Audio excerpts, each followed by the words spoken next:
You don't got to travel far to catch some serious fish. I'm going to pop up just a handful of photos showcasing all of the fish that I have caught off of trolling motor powered vessels, whether it's my pond Prowler, is an iPilot kayak. Point being is that you do not need to travel very far from the boat ramp to catch good fish. In fact, everybody with a regular sized boat with outboards, inboards, what have you, they're rushing to all these different spots way far from the boat ramp, and that's fine. There is a ton of good fishing. I love doing that as well, but this is just proving that just if you want to get on some fish, you don't have to go that far. So today I'm going to show you what I personally look for when I go out and I just want to catch fish in my little boat not far from the boat ramp. Not claiming to be the best fisherman in the world, I am the farthest thing from it, but in the past couple months, I've seemed to kind of find common themes and just I look for these things, I go there and I flat out catch fish. So that's what we're going to talk about today, finding good fishing spots close to the ramp for small boats. And of course, my boat runs 3 miles an hour. That's about the max out speed of a pedal or paddle kayak. So this goes perfectly hand in hand for anybody that's on a kayak. We are going to jump into the computer. I am going to do it in real time, but we got to talk about satellite imaging because this is the whole point.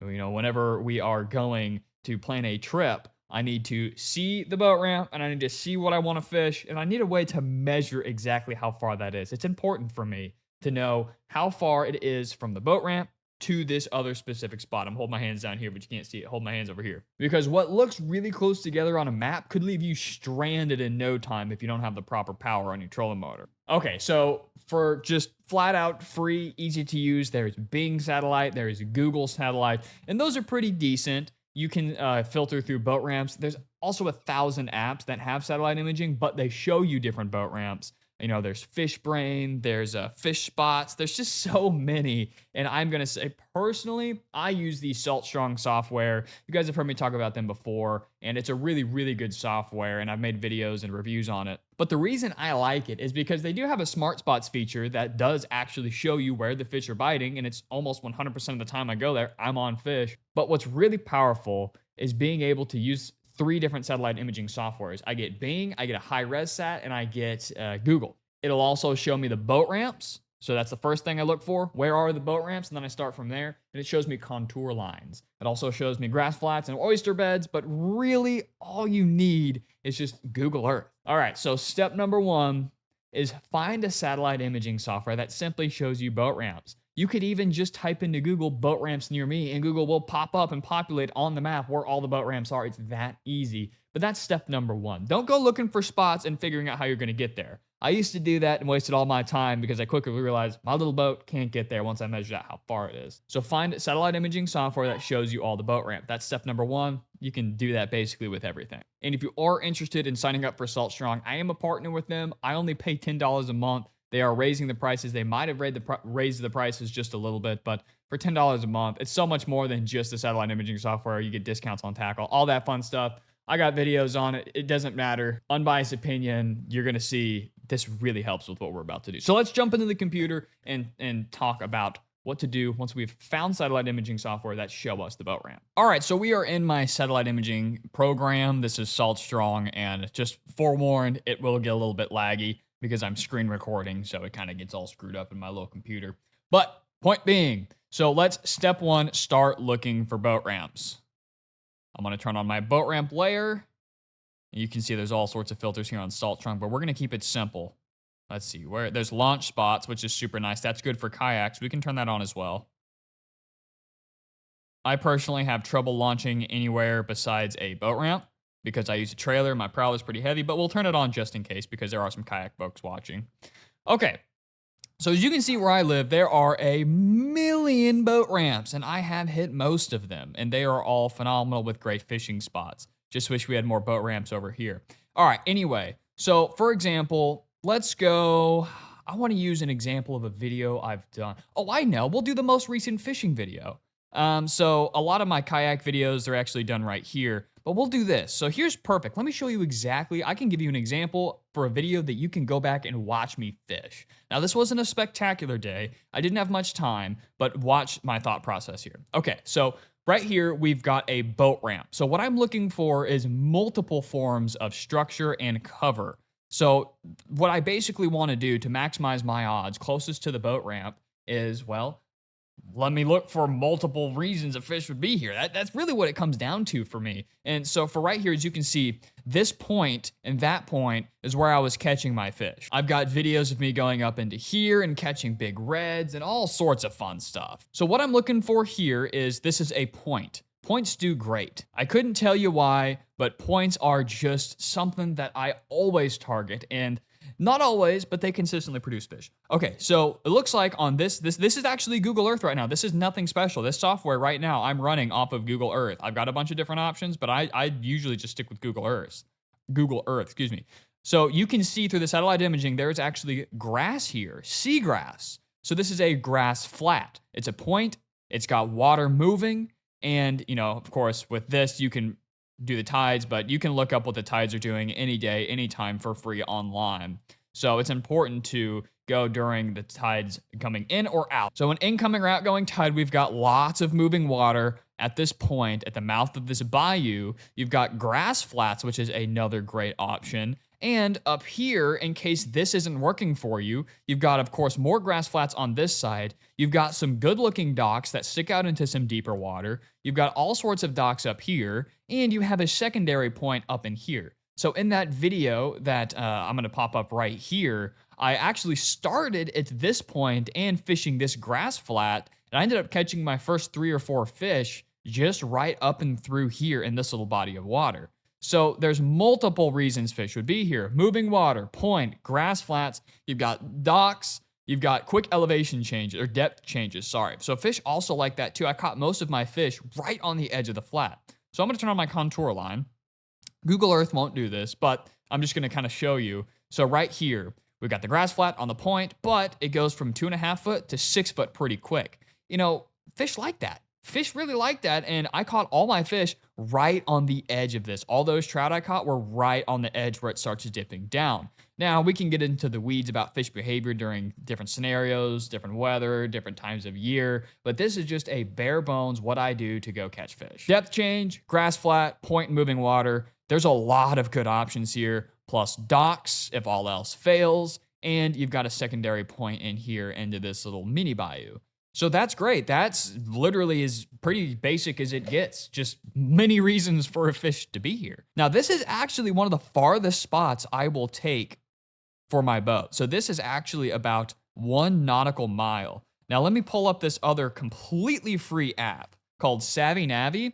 Now, this software does have a way to measure distance, but from my understanding, they don't have a great route planning system. So let's hop into Savvy Navi. I have the app. I usually don't use the desktop, but I've already got it pulled up from my previous trip just to double check. So I was planning out my entire route here. So what I'm going to do is I'm going to plan my route. So you click routes, and then the boat ramp is here. So that's the starting point. Whoops, zoom out here. And the farthest I'd really want to go is probably to the far edge of the grass flat over here. There we go.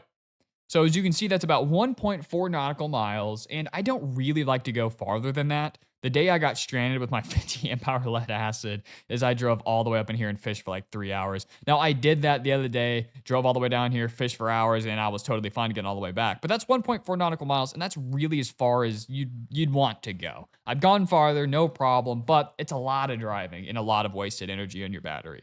So this is a good feature to see, okay, if Greyson wants to go 1.4 nautical miles, I probably don't want to go too much farther than that. So this is very, very important to know how far it is ahead of time. It's one thing to look at it on a map. Trust me, I've done this. You look at it on a map, you're like, oh, I'm going to get to this spot. You pull it up and you realize, whoa, I don't have the battery. It's farther than I thought. I've wasted all my time focusing my energy on this one spot. But as you can see, it's not that hard to find really good spots super close. And these are spots that I've consistently caught fish multiple times. Lots of fish in here, fish over here. Of course, that video the other day where I got a handful. And that's really what I look for, but it doesn't just end there. When I got on the water, I was originally heading towards this point. However, what drew my interest was the live, real-time on-the-water readings I was doing. So once you get on the water, you could go to the spot, but it could be an absolute ghost town. I've done that 1,000 times where I just have it stuck in my head. I'm going to go to this spot. It looks good. It has all the hallmarks of holding fish, and there's just simply no fish there. And I've wasted literally an entire day fishing a dead zone. Once you're on the water and you get to your spot, if you don't see signs of life, it's time to move on no matter how many factors are in your favor. And what I mean is, as I was driving by here, I started seeing disturbances on the water, schools of bait traveling. I started seeing jumping mullet. I started seeing where it gets real shallow, what I thought might have been some tailing fish, and also birds just bombing all of the bait down in here. So I knew that there was a ton of life. So sure enough, I go in here and I'm thinking, all right, where are they going to be? I caught some in the middle. There's actually these little form of cover right here, which is super nice. I caught some fish down up in there. So you're just kind of going to the high probability zones, but in this area, they were kind of all over the place. And I caught some fish because I simply saw the birds, I saw what I thought might have been a boil, and I saw the bait. So then I caught my fish, and I couldn't catch anything after about 3 or 4. So I moved back down into here into my original plan. And I saw some bait up around this point, so I knew the fish were home. I saw some birds diving, not much, but I figured that if there's a ton of bait here and there's a ton of bait on this point right here, there's probably going to be some nice trout up in this area. And sure enough, I caught, for me, which was a pretty decent trout. So the name of the game is find as many different reasons for a fish to be there as possible. Like I said, you've got current flow here. It's a point. It's a grass flat with quick depth changes. Plus, you've got docks and other nearby spots to hit. It's close to the boat ramp. And once you get on the water, just look for birds, bait, and any sort of signs that, well, fish are there. When I was fishing this hole right there, and I was using my paddle tail, it was so shallow that I could literally see the fish creating a wake. So, you just got to use your eyeballs. And if you put all these things together, it sounds like a lot, but it's really not. There's nothing special about me. I haven't been fishing that long. But I just do this simply around every boat ramp in town, find all the spots, and I most of the time catch fish. I usually don't get skunked. Trust me, folks, if I can do it, you can do it. Anyway, there is a lot more that goes into fish and where they're at and really, pinpointing the big boys. But this is just a pretty basic overview of what I do to simply put up the numbers. I'm not always catching the most fish, but tight lines of any kind is my favorite. Anyway, I hope this helped you small boat guys out to, finally go out and realize that there was lots of really, really good fishing. I've caught some big trout up in here. There's actually a boat ramp right here. It's not marked because it's part of the Air Force Base, but I use it and go out here. And same with this point. This is a choke point. This is a bridge. There's a point with a grass flat with a quick depth change. Sure enough, there's big redfish floating through here. And I've caught some nice trout all the way up into this bayou, launched at this. Of course, you've got this bridge with deep water. That's where I pull out all my PB reds. We're talking 40-inch redfish right next to the boat ramp. This point's really close to the boat ramp. So, of course, you might not be quite as blessed as I am with all these different options close to boat ramps. I hope I've helped you tiny boaters and kayak fishermen in a kind of beginner-friendly way from someone who wasn't catching any fish just months ago to kind of following this blueprint and simply catching fish. Like I said, I'm not the best fisherman in the world. I just simply go for tight lines. But hey, I struggled with that, especially in my little boat. So hopefully this helped.